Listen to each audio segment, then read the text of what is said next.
একটা ছোট্ট গ্রামে ছিল এক ছেলে, নাম তার রাফি। সাধারণ দিনগুলোতে সে নামাজ পড়ত, তবে মাঝে মাঝে অলসতায় ফাঁকি দিত। কিন্তু শুক্রবারের দিনে গ্রামের পরিবেশটাই হয়ে যেত আলাদা। সকালবেলায় সবাই পরিষ্কার কাপড় পরে গায়ে সুগন্ধি মেখে একটু আগে আগে ঘর থেকে বেরিয়ে মসজিদের দিকে হাঁটত। রাফি ছোটবেলা থেকেই এই দৃশ্য দেখে বড় হয়েছে।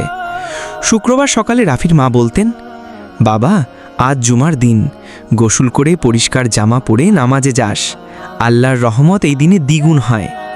রাফি অবাক হতো, শুধু নামাজ পড়লেই এত সওয়াব? মা হেসে বলতেন, হ্যাঁ বাবা, এই নামাজটা শুধু ইবাদত নয়, পুরো উম্মাকে এক করে।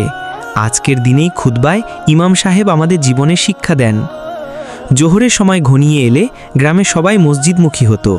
দূর দূরান্ত থেকে ব্যবসায়ীরা, কৃষকরা, ছাত্ররা সবাই এসে জড়ো হতো এক ছাদের নিচে। কারো পকেটে টাকার অহংকার থাকতো না, আবার কারো দরিদ্রতার কষ্টও প্রকাশ পেত না। সবার মাথায় একই মাটিতে সেজদায় যেত। ইমাম সাহেব খুতবায় বলতেন, ভাইয়েরা, শুক্রবার শুধু নামাজের দিন নয়, এদিন দোয়া কবুল হয়।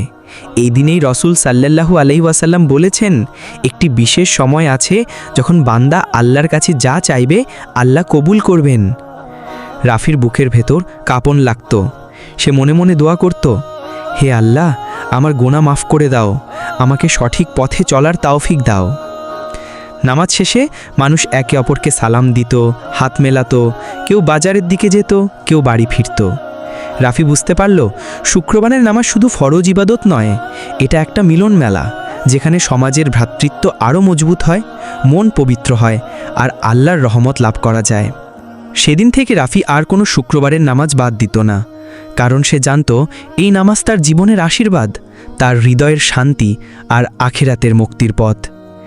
এই গল্পটা থেকে শেখা যায়, শুক্রবারের নামাজ শুধু মুসলমানদের জন্য একটা ফরজ কর্তব্য নয়, বরং একসাথে হওয়ার, পরস্পরকে ভালোবাসার আর আল্লাহর রহমত লাভ করার সোনালী সুযোগ।